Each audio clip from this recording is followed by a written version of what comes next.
Welcome sir. Hello, sir. Good afternoon. How welcome are you? Welcome, good afternoon, good afternoon. Yeah, जैसा कि absolutely. हम लोगों ने हाँ जैसा कि हम लोगों ने निश्चय किया था कि अ, हमने कंप्लीट वीडियो एक वर्कशॉप कर लिया है 3.5 घंटे का। तो जिस किसी भी एनजीओ को, जिस किसी को भी कंप्लीट नॉलेज अगर देना है कोविड पे, तो उनको टीवी पे डिफरेंट डॉक्टर्स के छोटे छोटे इंटरव्यू हैं उसकी जगह ये हमारा कंप्लीट जो है नॉलेज पैकेज लेके तो अपने यहाँ एक फिल्म की तरह चला सकते हैं 3 साढ़े 3 घंटे का, और वो लोग नॉलेज ले सकते हैं। अभी नेक्स्ट फेज में हमने सोचा है कि हम लोग टॉपिक वाइज कवर करेंगे।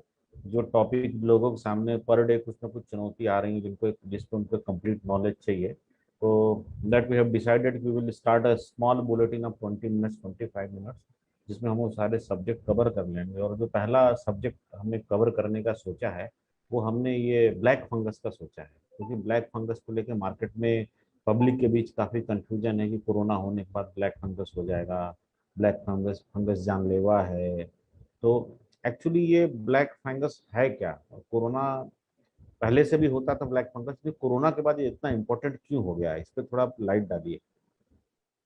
हाँ, तो thank you very much, Pankaj ji.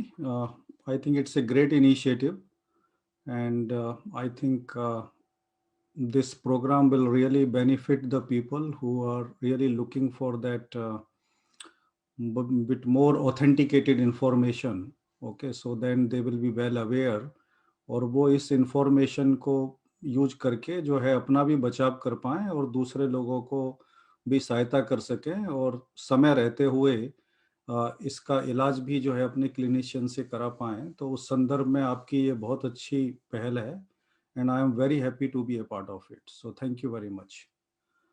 Coming back to your question sir, that कुल मिलाकर के क्या है कि ये एक तरीके का जो म्यूकोर माइकोसिस है, ये एक तरीके का फंजाई है, यानी कि एक फंगस है, जो कि पाया जाता है ज़्यादातर जहाँ पर के सॉइल के अंदर पाया जाता है, कहीं पर जंतुओं का, एनिमल्स का या प्लांट का जहाँ पर के डिग्रेडेशन का प्रोसेस हो रहा हो, तो उन जगह के ऊपर उनको डिग्रेड करने में ये मदद करता है। यानी कि ये हमारे इकोसिस्टम में एक बहुत बड़ा रोल अदा करता है, एक प्रकार से कि जितनी भी मृत प्राय जो चीज़ें हैं, चाहे वो आपका किसी भी प्रकार का कोई प्लांट मटेरियल हो, कोई लकड़ी हो, कोई भी डिकेइंग सब्सटेंस हो, तो उसको ये डिसइंटीग्रेट करके, उसको ख़त्म करके, उसके जो पदार्थ हैं, उसके जो न्यूट्रिशंस हैं, उनको वापस ये अर्थ सॉइल के अंदर भेजता है। इस प्रकार का इसका काम करने का प्रक्रिया है।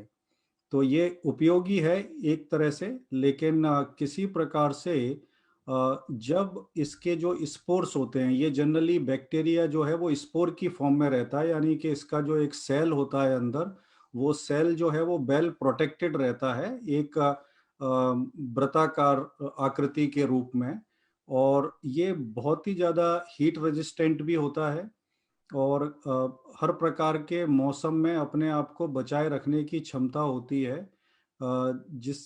उसके स्पोर फॉर्म नेचर की वजह से।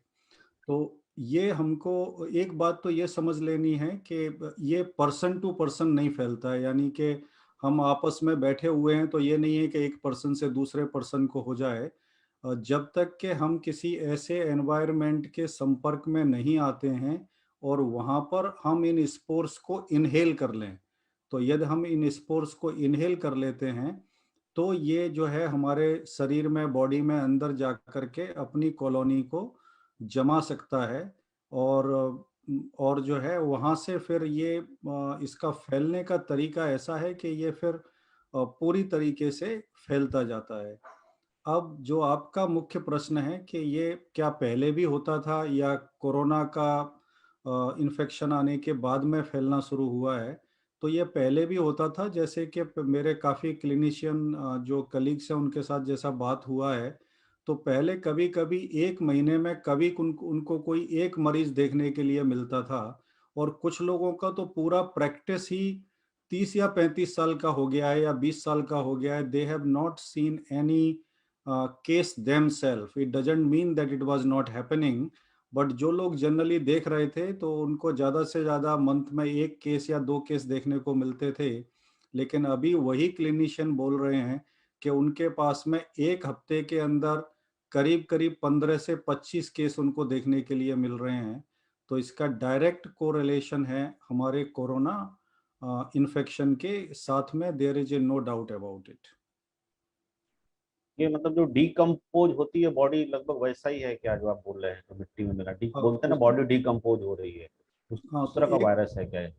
हाँ एक तरीके से आप ये कह सकते हो कि ये it feast on the dead animals and the dead plant leaves board everything. तो जो चीजें जो मृत हैं लगभग है क्या है, उनके ऊपर ही ये अपने आप को जीवित रखता है। तो जब ये हमारे बॉडी के अंदर आ जाता है तो खास करके जो हमारे सॉफ्ट टिश्यूज हैं उनको, उनके ऊपर ये फीस्ट करने लगता है, यानी कि उनको खा करके खत्म करके उनके ऊपर जिंदा रहने की कोशिश करता है। और इस प्रकार की ये जो प्रजाति है इसके अंदर, जिसको हम स्पीसीज बोलते हैं, तो ये राइजोपस फैमिली का मेंबर है। तो एक राइजोपस फैमिली होती है और दूसरा जो है म्यूकोर स्पीसीज होती है, और तीसरी जो है राइजोपस म्यूकोर होती है। तो ये एक तरीके के, तीन तरीके के फंजाई हैं। चूंकि ये जो इन्फेक्शन है ये म्यूकोर की वजह से होता है, इसलिए हम इसको म्यूकोर माइकोसिस बोल रहे हैं, जो कि पूरी तरीके से इन मृत प्राय चीजों के ऊपर जीवित रहता है, वो इसका आहार है, आप ये कह सकते हैं। एक चीज आपकी बात से मुझे डॉक्टर साहब समझ में आया है कि ये पर्सन टू पर्सन नहीं फैलता है, हम्म। ये आपने बोला है, तो ये ठीक है, और संक्रामक रोग नहीं है, जैसे कोविड है वैसा संक्रामक रोग नहीं है। दूसरा आपने बोला कि ये हम इनहेल करते हैं तो अंदर जाता है, तो यानी ये कोविड से भी नहीं फैलता है। कोविड के बाद भी दूसरा कंडीशन फुलफिल होना चाहिए कि कहीं हमने इसको इनहेल किया है, यानी हम अपने सुरक्षा के आवरण से बाहर निकले हैं, या हमारे उस सुरक्षा आवरण में कहीं ये मौजूद है। यानी दो कंडीशन अगर इस समय फुलफिल हो रही होगी, एक तो व्यक्ति कोविड कोविड 19 से ग्रसित हो गया है, उसके बाद ये संपर्क में कहीं आया है, इस तरह का जो फीस्ट है या इस तरह का जो वो प्रजाति है, स्पीसीज है जो उसके अंदर गई है, उसके संपर्क में मनुष्य आया है। तो कौन कौन सी परिस्थितियां हैं जिसके कारण जो है कोविड 19 वाला उस परिस्थितियों के अंदर जा रहा है और ये बीमारी लेके आ रहा है, तो सो दैट जो कोविड 19 ग्रसित आदमी है वो पहले तो ये बात समझ लें कि कोविड 19 होने का मतलब ये नहीं कि ब्लैक फंगस होगा। ब्लैक फंगस तभी होगा जब आप सर्टेन जगह जा रहे हैं या कुछ सर्टेन चीजें आपसे हो रही हैं, तो अगर उन चीजों को हम अवॉइड करें तो ब्लैक फंगस से हम पूरी तरह से बच सकते हैं। हाँ तो इसके संदर्भ में एक सबसे पहले एक बात को समझ लेते हैं कि ये तो निश्चित है, क्योंकि जब तक इसके संपर्क में नहीं आएंगे तो ये नहीं होगा। लेकिन हम पूरी तरीके से इनके संपर्क में आने से बच नहीं सकते हैं, क्योंकि कहीं ना किसी जगह पर स्पोर के फॉर्म में या डस्ट पार्टिकल के फॉर्म में ये जो है अवेलेबल हो सकता है। और खास करके जहाँ पर ह्यूमिड एरिया है, जो वहाँ पर ह्यूमिडिटी ज़्यादा है, उन जगह के ऊपर हो सकता है जहां पर के घरों के अंदर लोग कूलर चला रहे हैं पानी भर के, उनके घर के अंदर ह्यूमिडिटी काफ़ी ज़्यादा होगी, वहां पर किसी जगह से आ सकता है। लेकिन सबसे ज़रूरी बात यह है इसके संदर्भ में कि कैम्ब्रिज यूनिवर्सिटी के अंदर एक स्टडी हुआ जिसके के अंदर उनके पास में 23 मामले आए जिनको कि म्यूकोरमाइकोसिस था। उन 23 मामलों में उनका एक कॉमन चीज था कि उन 23 के 23 लोगों को कोरोना वायरस यानी कि कोविड 19 का इन्फेक्शन हुआ था। और उन 23 के अंदर से 21 लोग ऐसे थे जो कि डायबिटीज, जिनको डायबिटीज था। और उनमें से करीब 12 लोग ऐसे थे, यानी कि उन 21 में से 12 लोग ऐसे थे जिनका कि डायबिटीज कंट्रोल नहीं था, यानी कि they were having a uncontrolled diabetes 1, diabetes mellitus 1। ठीक है ना। तो उसकी वजह से हम ये कह सकते हैं कि जिन लोगों के अंदर जो कि जिनको डायबिटीज है, जिनका डायबिटीज कंट्रोल नहीं है, जिनको पहले कोविड हो चुका है, और कोविड होने के बाद में उनका, जिनको के, और एक कॉमन और चीज थी कि सब लोगों ने स्टीरॉयड का ट्रीटमेंट भी लिया था, उन 23 के 23 लोगों ने। तो इनमें कॉमनिटीज क्या हो गई कि सबको कोरोना वायरस हुआ, सबको स्टीरॉयड का ट्रीटमेंट मिला। 23 लोगों में से जो 21 लोग थे उनको डायबिटीज था, और उन 21 लोगों में से जो 12 लोग थे उनका डायबिटीज कंट्रोल नहीं था। तो यानी कि ऐसे लोग जिनको के स्टेरॉयड का ट्रीटमेंट हुआ है, जिनको कोरोना वायरस हुआ है, जिनका डायबिटीज कंट्रोल नहीं है, ऐसे लोग जो है मुख्य रूप से इस प्रकार के ब्लैक फंगस या म्यूकोरमाइकोसिस का शिकार बन रहे हैं। तो मेरा सभी देखने वाले लोगों से ये निवेदन होगा कि वो लोग अपने डायबिटीज को कंट्रोल रखें, अपने आप से स्टीरॉयड जो है वो कंज्यूम ना करें अनटिल अनलेस उनके डॉक्टर इसके लिए प्रिस्क्राइब ना करते हों। तो कुल मिलाकर के ये एक अपॉर्चुनिस्टिक फंजाई है, यानी कि ये अवसरवादी फंगस है, क्योंकि जब आप इसको अवसर दोगे, जब इसके हक में ऐसी व्यवस्था बनेगी, तभी ये आपको आकर के अटैक करेगा। तो अवसर देने का मतलब यही है कि हमने किसी ना किसी प्रकार से अपनी इम्यूनिटी को कमज़ोर किया है या किसी व्यक्ति की इम्यूनिटी कमज़ोर है, चाहे वो इम्यूनोसप्रेसिव ड्रग्स के ऊपर हो या स्टीरॉयड उसने अधिक समय तक लिया हो। तो ऐसे व्यक्तियों को बचने का विशेष ज़रूरत है, क्योंकि it's a opportunistic fungus. The moment it will get the right opportunity, it will attack you and it will grow inside you as a colony. आपका आवाज बंद है सर, है क्या है? डॉक्टर साहब, ये जो आपने बताया है ये बेसिकली डेटा एनालिसिस है, डेटा सेट का एनालिसिस है। 23 लोगों का डेटा निकाल के एक एनालिसिस किया गया है। तो एक तो सेट बड़ा छोटा है, data set is only 23 people, 700-800 crore की आबादी में, क्योंकि कोरोना हर जगह फैला हुआ है। एक तो डेटा सेट बड़ा छोटा है, दूसरा है डेटा एनालिसिस है। साइंटिफिक एनालिसिस है क्या कोई कि ये प्रूफ करे? जैसे 5G को लेके हुआ, वो डेटा एनालिसिस उन्होंने किया। It's not a scientific analysis कि 5G से कोविड हो रहा है, लोगों ने डेटा एनालिसिस करके एक र्यूमर फैला दिया। यहाँ भी हम देख रहे हैं कि आपने बताया कि 23 केस में एक डेटा एनालिसिस है कि जिनको हुआ था ये चारों चीजें हुई थी। तो मान लिया गया कि जिन चारों चीजों को हो उनको प्रिकॉशन लेना चाहिए, हो सकता है। तो जितना हम बच सकते हैं, स्टेरॉयड हम एडवाइस से लें, डायबिटीज कंट्रोल में लें, कोविड से बचने के लिए कोविड अप्रोप्रिएट बिहेवियर करें। क्यों हम अननेसेसरी ऐसी चीजें हो रही हैं तो हम उस तरफ जाएं, जिधर आग लगी हम उस तरफ क्यों बढ़े?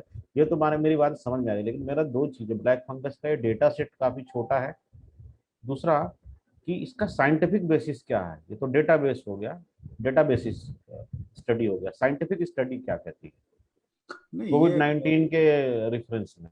हम्म, हाँ, तो मेन चीज है कि जैसा मैंने बोला कि ये अपॉर्चुनिस्टिक फंगस है। अपॉर्चुनिस्टिक फंगस जो है, जब हमारा बॉडी का इम्यूनिटी किसी ना किसी प्रकार से कम होगा, तभी ये उसके ऊपर अटैक करेगा और अपना प्रभाव दिखाएगा। जब तक आपकी इम्यूनिटी ठीक है, तो हम दिन भर न जाने कितने बार दो चार होते होंगे इस प्रकार के बहुत सारे फंजाई और बैक्टीरिया से, लेकिन हम हमेशा उनके उनसे जीत जाते हैं, क्योंकि हमारा इम्यूनिटी उनको फाइट कर सकता है। तो it is not only about the A small data set, it is about कि ये इन्फेक्शन होता क्यों है, क्योंकि जब तक आपका इम्यूनिटी आपका कमजोर नहीं होगा, ये इन्फेक्शन आपको दिक्कत नहीं करेगा। ये होगा भी तो वी विल फाइट बैक।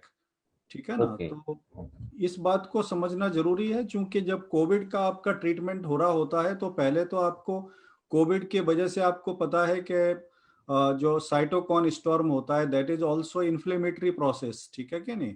तो वो भी आपकी इम्यूनिटी को, इम्यूनोलॉजी को प्रभावित करता है। और अगर आपकी इम्यूनोलॉजी ठीक से काम नहीं कर रही होगी, तो जो कि ऑलरेडी डाउन है, किसकी वजह से? कोरोना वायरस के प्रभाव की वजह से आपकी इम्यूनिटी को उस समय पर प्रभावित कर रही होंगी आपकी जो एंटीवायरल ड्रग है, वो भी that is also put some stress on your system. ठीक है ना? On top of that we are taking some steroids also to control the inflammation.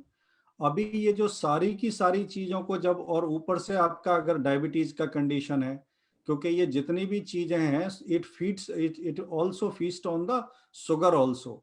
ठीक है ना? तो ये सारी चीजें मिलने के बाद में एक ऐसा मीडियम तैयार कर देती हैं, जिसके के अंदर इस प्रकार के फंजाई को ग्रो करने का मौका मिल जाता है। यदि हमारा इम्यूनिटी अच्छा है, तो be always fighting day day and एक आउट। चीज, हाँ, एक चीज मुझे डॉक्टर साहब आपकी बात से समझ में आ गया कि इस ब्लैक फंगस का जो एक लोग के दिमाग में आया कि कोरोना होना ही एक कारण है, एक कारण नहीं है। इसका मेन रीजन जो है इम्यूनिटी कमजोर होना, और एब्सोल्युटली। इम्यूनिटी कमजोर होना ही इसका मेन कारण है। तो अगर लोग अपना इम्यूनिटी बरकरार रखते हैं या रिज्यूम कर लेते हैं अपनी इम्यूनिटी, उनको ब्लैक फंगस नहीं हुआ। चूंकि कोविड 19 में हम हमारी इम्यूनिटी दो कारण से डाउन हो रही है।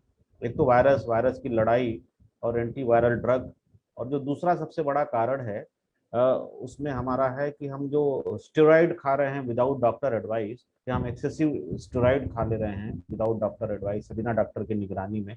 उन्होंने 10 दिन के लिए बोला तो हम 20 दिन चला ले रहे हैं। इसके कारण, चूंकि सबको जानना चाहिए कि स्टेरॉइड जो है इम्यूनो सप्रेसिव ड्रग है, ये हमारे इम्यून सिस्टम को कमजोर करता है। ये बहुत विशेष परिस्थितियों में डॉक्टर लोग देते हैं। तो जब इस कारण से हमारा इम्यून सिस्टम डाउन हो गया, बिकॉज अब कोरोना हमारा इम्यून सिस्टम डाउन हो गया, डायबिटीज के केस में उनका ऑलरेडी इम्यून सिस्टम हमेशा स्ट्रगल करता रहता है, और उसी में कोरोना हो जाता है तो इम्यून सिस्टम और डाउन हो जाता है, और अगर उन्हें स्टेरॉइड लिया तो और डाउन हो गया। तो कुल मिला के ये जो स्टडी हुई उसमें व्यक्ति का इम्यून सिस्टम डाउन हुआ तो ब्लैक फंगस आया। जिस तरह से कैंसर पेशेंट में बोला गया कि कैंसर पेशेंट को ब्लैक फंगस होता है, तो जब उनको कीमोथेरेपी दी जाती है तो उनका इम्यून सिस्टम डाउन हो जाता है। तो कुल मिला के इसका कारण जो है इम्यून सिस्टम का डाउन होना है। तो अगर हम इम्यून सिस्टम सही रखें कोरोना होने के पहले या कोरोना होने के बाद या कोरोना होने के दौरान, तो ब्लैक ब्लैक फंगस हमें छू नहीं सकता है। तो ये मुझे समझ में आ रहा है। ये आप इस पे इसको कंफर्म कर सकते हैं, अगर हमारा इम्यून सिस्टम मजबूत रख लें हम, तो ये ब्लैक फंगस हमें छू नहीं सकता है। हाँ, ये बिल्कुल सही बात है, क्योंकि जैसा मैंने बोला कि जितने भी अपॉर्चुनिस्टिक इन्फेक्शन हैं, वो हमेशा, अगर हमारा इम्यूनिटी है, इस बात का फ़ायदा उठाने का कोशिश करते हैं। ठीक है ना? और आपने एक बहुत अच्छा एनालॉजी यहाँ पर प्रस्तुत किया कैंसर को लेकर के, तो मैं इसमें ये भी कह देना उचित समझूंगा कि जो ब्लैक फंगस है, इसका ग्रोथ भी एक तरीके से कैंसर के अनुसार ही होता है। जैसे कि कैंसर एक अंग से दूसरे अंग में फैल जाता है, जिसको कि हम मेटास्टेटिक कैंसर बोलते हैं। ठीक है ना? तो उसी प्रकार से ये जो ब्लैक फंगस है, ये एक तरीके का सिस्टेमिक इन्फेक्शन है, यानी कि ये अगर एक बार किसी जगह में आपको हो गया, तो ये अंदर एक जगह से दूसरी जगह में फैल सकता है और अपनी कॉलोनी अलग-अलग जगह के अंदर बना सकता है। जैसे कि कुछ खास करके जैसे प्रकार हैं जिनके के अंदर आपका जैसे रीनो सेरिब्रियल है। तो रीनो सेरिब्रियल जो फंगस है, वो आपके कहाँ पर होगा? नेज़ल में होगा, साइनस में हो सकता है और साइनस से आपके ब्रेन में भी जा सकता है, खास करके ब्रेन स्टेम के अंदर। दूसरा जो है आपको पल्मोनरी ब्लैक फंगस हो सकता है, जिसमें क्या आपके लंग इन्वॉल्व हो जाएँगे। ठीक है ना? दूसरा आपका जो है क्या गैस्ट्रोइंटेस्टाइनल हो सकता है। तीसरा आपका क्यूटेनियस हो सकता है। चौथा आपको जो है क्या है, डिसेमिनेटेड हो सकता है। तो डिसेमिनेटेड जनरली जब आपके ये ब्लड स्ट्रीम में आ गया, खास करके उन लोगों में ये ज़्यादा होता है जिनके के अंदर ऑर्गन ट्रांसप्लांटेशन हुआ हो। और खास और एक चीज़ और है कि जो जिनके अंदर डिसेमिनेटेड ब्लैक फंगस होता है, उन लोगों को बचाना बहुत ही मुश्किल है, क्योंकि उनके अंदर जो मोर्टेलिटी या फैटेलिटी रेट है, that may be more than 90%। क्योंकि उन उन केसेस में उनको समझना, पता करना, उनको ट्रीट करना बहुत ही मुश्किल हो जाता है। तो जिस प्रकार से हम कैंसर का ट्रीटमेंट करते हैं कीमोथेरेपी के थ्रू, उसी प्रकार से इनके लिए प्रिस्क्राइब्ड एंटीबायोटिक्स हैं जो कि शुरू में देने पड़ते हैं। और यदि एंटीबायोटिक्स पूरी तरह से काम नहीं कर पा रहे हैं, तो नेक्स्ट स्टेज में फिर उस पर्टिकुलर पोर्शन को या उस पर्टिकुलर टिश्यू को जो है, जो इन्फेक्टेड हुआ है, उसको सर्जरी करके निकाल देना ही जो है इसका एक प्रभावकारी इलाज समझ में आता है। तो जिस प्रकार से मैंने ये चारों पांचों ब्लैक फंगस को जिस प्रकार से बताया कि कहाँ-कहाँ हो सकता है, इनके अंदर यदि इनका आप मोर्टेलिटी रेट देखोगे, तो इसीलिए हम इसको एक तरीके से रेयर है but it is a deadly. तो ये रेयर और डेडली का एक कॉम्बिनेशन है, जिसके के अंदर रीनो सेरिब्रल है तो उसके अंदर करीब 50% मोर्टेलिटी रेट है। और जो पल्मोनरी है वो 50% मोर्टेलिटी रेट है। ठीक है ना? और जैसा मैंने बोला कि डिसेमिनेटेड अगर है तो उसके अंदर 90% मोर्टेलिटी रेट है। तो it is way way higher than the corona virus का जो मोर्टेलिटी रेट है, जो कि 1% से भी हम कम मान रहे हैं। तो इसलिए इस चीज़ के बारे में लोगों को सावधान रहने का ज़रूरत है और समझ लेना है, नहीं तो इसके लक्षणों को भी जल्दी से समझ करके ट्रीटमेंट ले लेना है। नहीं तो कुछ लोगों का आई साइट चला जाता है, आँखों का रोशनी चला जाता है।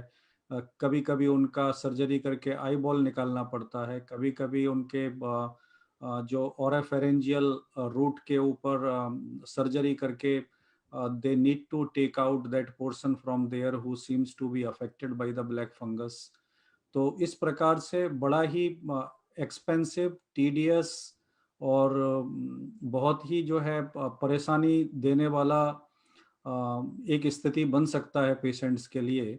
तो यदि इसके बारे में हम थोड़ा अवेयर रहेंगे तो इन सारी परिस्थितियों को हम अवॉइड कर सकते हैं।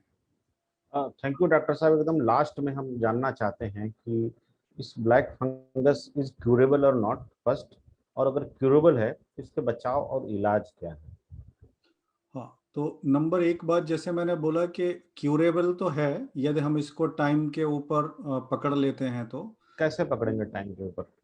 हाँ, तो एक तो बात यह है कि जैसे हमारे जो लक्षणों पहचान की, क्या है, पहचान क्या है, कैसे पहचाने हाँ, कि हाँ हो गया तो है जैसे या हाँ, अगर हम होने इसके वाला है? लक्षण, हाँ, लक्षणों की बात करते हैं तो जैसे रीनो सेरिब्रल है, तो रीनो सेरिब्रल या अगर किसी को म्यूकोरमाइकोसिस है तो जनरली क्या होगा, उसके फेस में एक साइड पे जैसे स्वेलिंग आ गया, ठीक है ना, या उसको सिर में दर्द होता है, ठीक है ना, या उसको नेजल या साइनस कंजेशन हो रहा है, उसको है क्या है, या फिर जो है उसको कभी उसका मुंह खोल के अगर देखेंगे तो आपका जो ओरोफेरेंजियल रूट है, तो ऊपर वाला जो जॉ है उसके वहां पर यदि उनको एक ब्लैक स्पॉट जनरली दिखाई देता है तो वो मुंह खोल करके बड़ी आसानी से जो है क्या है पता चल जाता है कि यहाँ पर इसको ये ब्लैक स्पॉट अगर नजर आ रहा है तो most probably that is this.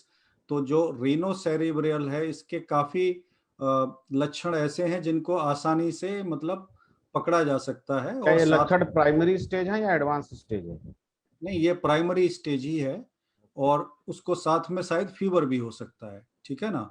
उसी तरीके से जिनको के पल्मोनरी अगर म्यूकोरमाइकोसिस के सिम्टम्स हैं तो उनमें उसको फीवर भी हो सकता है, कफ हो सकता है, उसको चेस्ट में पेन हो सकता है, ठीक है ना, शॉर्टनेस ऑफ ब्रीथ हो सकता है।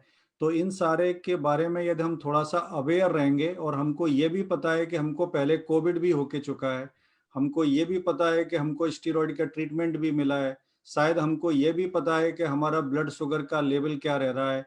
तो इन सारी चीज़ों के कोरिलेट करने के बाद में भी यदि आपको ये लक्षण भी अगर आपको दिखाई देते हैं तो they should get in touch with their doctor as soon as possible. अगला जो क्यूटेनियस जो म्यूकोरमाइकोसिस है उसमें जनरली ये है कि आपका जो स्किन है वो शुरू में हल्का सा रेड दिखाई देगा, रेड के बाद में हो सकता है कि आपको कुछ और जगह पे ब्रूसेस दिखाई दें, या कुछ समय उपरांत हो सकता है कि वो हल्का सा ब्लैक जैसा टर्न हो जाता है, ठीक है ना। तो ये जो हैं शुरुआती लक्षण हैं जिनको कि हम है क्या है ये पहले पता कर लें तो इनका ट्रीटमेंट आसानी से हो जाता है। जो गैस्ट्रो इंटेस्टाइनल के लिए जैसे मैंने बोला म्यूकोरमाइकोसिस में कि उनको पेट में दर्द हो सकता है, बार बार उनको उल्टी की शिकायत हो सकती है, जी मिचलाने जैसा लगता है उनको, जिसको कि हम नोजिया कहते हैं, नोजिया एंड वॉमिटिंग। और कभी कभी जो है हमारे गैस्ट्रो इंटेस्टाइन के अंदर जीआई ब्लीडिंग भी हो सकता है। तो these are the sign of the gastrointestinal mucormycosis. दो अंतिम प्रकार का जिसको मैंने बोला जो कि डेसिमिनेटेड है, उसको पता करना थोड़ा सा मुश्किल है, क्योंकि फिर भी उसके कुछ उस तरीके के लक्षण नहीं है, लेकिन यदि आपको फीवर है और इतने सारे लक्षणों में से कोई भी एक लक्षण है तो वो व्यक्ति एक बार ब्लड टेस्ट कराए, और ब्लड टेस्ट के अंदर उसको ब्लड को कल्चर करना पड़ेगा, और कल्चर करने के बाद में उसके अंदर आसानी से म्यूकोरमाइकोसिस को देखा जा सकता है। क्योंकि ये जब आप स्लाइड पे देखते हो तो ये बहुत ही एक राउंड हेडेड, जैसे कि एक उसके अंदर टेल लगी होगी और एक जो है क्या सर्किल होगा, इस तरीके की आकृति नुमा ये फंगस होता है जिसको कि कल्चर करके लैब के अंदर देखा जा सकता है। और एडवांस स्टेज के ऊपर अगर लंग्स में है तो वहां पर लंग्स में से फ्लूइड को निकाल करके या एक छोटा टिश्यू या बायोप्सी लेकर के भी इसको कल्चर करके पता किया जा सकता है। इस बट टेस्ट ये का नाम क्या है? मतलब ब्लड टेस्ट हुआ या ये जो बायोप्सी हुआ, इस टेस्ट का कुछ नाम है क्या? स्पेसिफिक नाम तो नहीं है, बट ये है कि वो जब इस प्रकार का साइन मिल रहा है तो हम उसको बोल सकते हैं लैब टेक्नीशियन को कि मेरा ये सारे लक्षण हैं, तो क्यों ना मुझे जो है क्या है इसके लिए टेस्ट किया जाए। तो जब वो culture and sensitivity test generally बोलेंगे तो वो कल्चर एंड सेंसिटिविटी टेस्ट कर सकते हैं आपका ब्लड लेकर के जो है क्या है। ये तो लक्षण की बात हो गई, अंत में वही इलाज क्या है, दवा से है या सर्जरी है या दोनों करना पड़ेगा? इलाज मैं बोलूँगा कि जैसे यदि अगर इसको प्रारंभिक अवस्था में पकड़ लिया तो जो एंटी फंगल जो ड्रग है उसका नाम है एम्फोटेरेसिन बी। तो एम्फोटेरेसिन बी को जनरली डॉक्टर प्रिस्क्राइब करेंगे और ये जो है वो इसका ट्रीटमेंट ओरल नहीं देना उचित नहीं रहेगा। इसका हमेशा जो ट्रीटमेंट है वो इंट्रावीनस ट्रीटमेंट होगा, यानी कि आप हॉस्पिटल में एडमिट हो जाइए और आपको आईवी के थ्रू जो है ये एंटी फंगल ड्रग्स दी जाएंगी, क्योंकि ये जो इन्फेक्शन है वो एक तरीके का सिस्टेमिक इन्फेक्शन है और एक अंग से दूसरे अंग में फैलता है। तो उसको उतना टाइम हमको नहीं देना है और ओरल ड्रग को एक्ट करने में टाइम लगता है। तो फर्स्ट ऑफ ऑल इनका ट्रीटमेंट जो है वो इंट्रावीनस सिस्टेमिक एडमिनिस्ट्रेशन के थ्रू होना चाहिए, जिसमें कि दूसरा ड्रग तो नहीं है लेकिन इसका दूसरा फॉर्मूलेशन है जिसको हम बोलते हैं लिपोसोमल एम्फोटेरेसिन बी। वो काफ़ी इफ़ेक्टिव है, उसका हाफ लाइफ अच्छा है और उसके जो एफिकेसी है और जो फार्माकोकाइनेटिक्स है वो इस डिजीज़ को ख़त्म करने में सहायक होगी। दूसरा जो ड्रग है जिसको कि ईसावुकोनाजोल बोलते हैं, तो ईसावुकोनाजोल जो है वो भी जो है आईवी दिया जा सकता है। और भी बहुत सारे एंटी फंगल ड्रग हैं लेकिन मेरे अपने एक्सपीरियंस के अनुसार वो उतने ज़्यादा प्रभावी नहीं है, जैसे कि फ्लूकोनाजोल है, इट्राकोनाजोल है, या फिर पोसेकोनाजोल है या फिर वोरिकोनाजोल है। सो जितनी भी एजोल एजोल क्लास की जो ड्रग्स हैं they they are kind of like a antifungal drug. लेकिन जैसा मैंने शुरू में बताया ये जो दो दो ड्रग हैं ये काफ़ी इफ़ेक्टिव हैं और यदि हम इन दो ड्रग के साथ में कंट्रोल नहीं कर पा रहे हैं तो अंतिम जो एक अंतिम रूप में सर्जरी किया जा सकता है।